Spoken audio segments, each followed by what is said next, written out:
Bapak Ibu, para kadang kinasih simbah-simbah lan adik-adik, para rama suster bruder berkah dalem Gusti sugeng rawuh wonten ing PDSK channel menika. Kados pundi kabar panjenengan? Mugi-mugi bagas kasarasan kesehatan kawilujengan tansah mengko kula panjenengan sami anggenipun kelampahi gesang ing dinten menika. Lan mugi-mugi lumantar panglimbang basa Jawi waosan Injil kula panjenengan sansaya saged nggayuh iman kapitadosan ingkang leres lan mantep.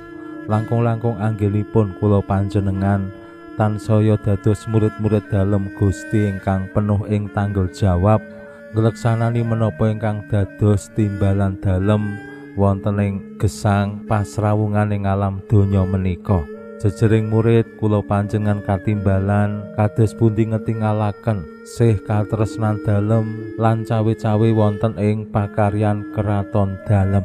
Lan yen kula panjenengan dilalah kok yo berhasil, dilalah kok yo lancar anggone netepi menapa ingkang dados dawuh dalem, awake dhewe dikersakake aja dadi wong sing sombong, wong sing angkuh terus gaya aku je. Nah, murid dalem Gusti dikersakake tetep dadi wong sing andhap asor, sing tansah ngaturake panuwun awit sedaya ingkang kalampah kanthi sae menika nggih awit saking katresnan dalem Gusti lan sinugraha dalem. Lan sesarengan Ibu Maria kanthi sembayangan rosario kanthi siarah mugi-mugi kula panjenengan nggih saged nulodo lan nuwuhaken kautaman-kautaman dalem Ibu Maria ingkang penuh ing andhap asor anggenipun nglampahi kersaning Allah. Waosan Injil dinten menika paring pitedah dumateng kula panjenengan sami kados pundi Gusti Yesus ngutus para murid cacah 7 kalih lan para murid berhasil. Rikala para murid sami kundur lajeng laporan dumateng Gusti Yesus, para murid dikersakake anggenipun bungah menika boten amargi sukses awit saking kemampuanipun, awit saking pangorbananipun utawi nggih usahanipun, nanging awit para murid menika asmanipun sampun kacathet wonten ing swarga. Bilih pangladosan utawi timbalan ingkang dipun leksanani kanthi penuh tanggel jawab menika sing sepisanan boten supados para murid menika dadi moncer populer ananging kangge srana nggayuh gesang kasuwargan. Lan menika kula kinten penting tumraping kula panjenengan sami yen cawe-cawe wonten ing gesang iman ing tengahing pasamuan ampun ngantos kula panjenengan anggenipun pangladosan menika mung golek jeneng supaya diakoni dening tiyang kathah yen aku ki mampu, yen aku ki bisa, yen aku ki menarik lan sak panunggalane.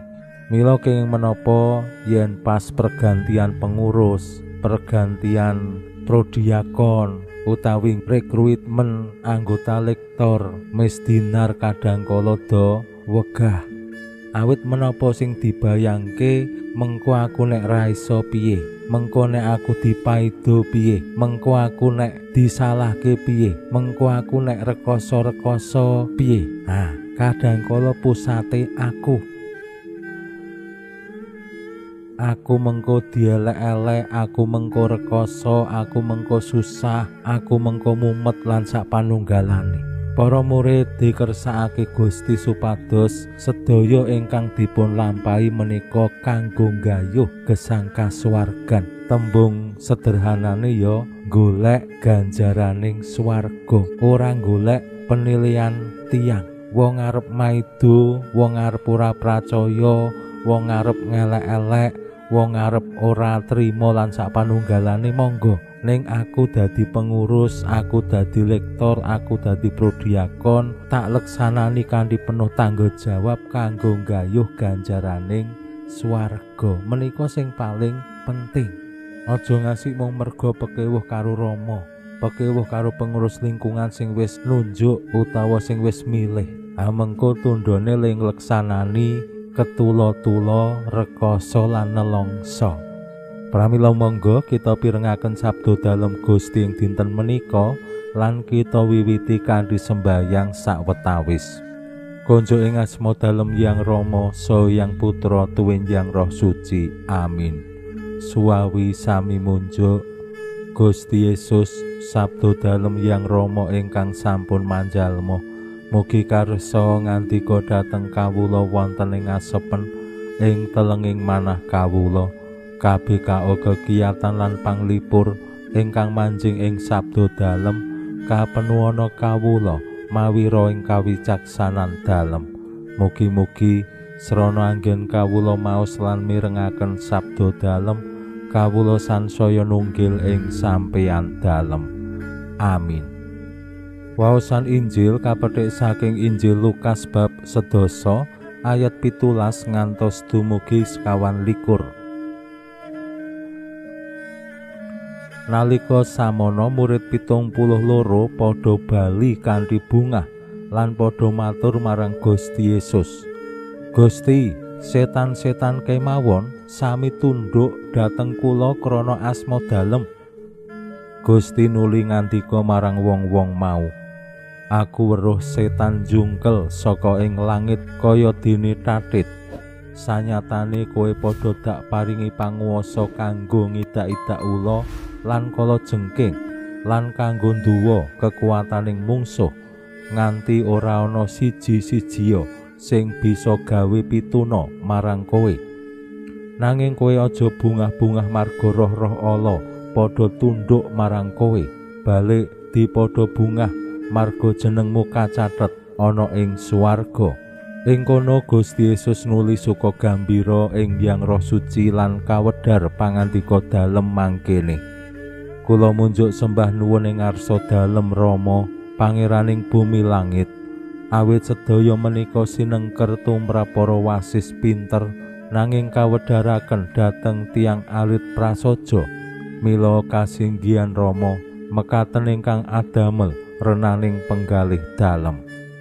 Samubarang wis dipasrahake Rama marang aku, lan ora ana sing mangerti sapa Hyang Putra kejaba Hyang Rama, lan ora ana sing mangerti sapa Hyang Rama kejaba Hyang Putra, lan kang dikersakake Hyang Putra nampa wedharan." Gusti Yesus nuli mriksani para murid lan ngandika, "Rahayu mripat sing weruh apa sing kok weruhi. Aku kandha akeh para nabi lan para nata sing kepengin weruh apa sing kok weruhi nanging ora kelakon, kepengin ngrungu apa sing kok rungu nanging ora kelakon." Makaten sabda dalem Gusti.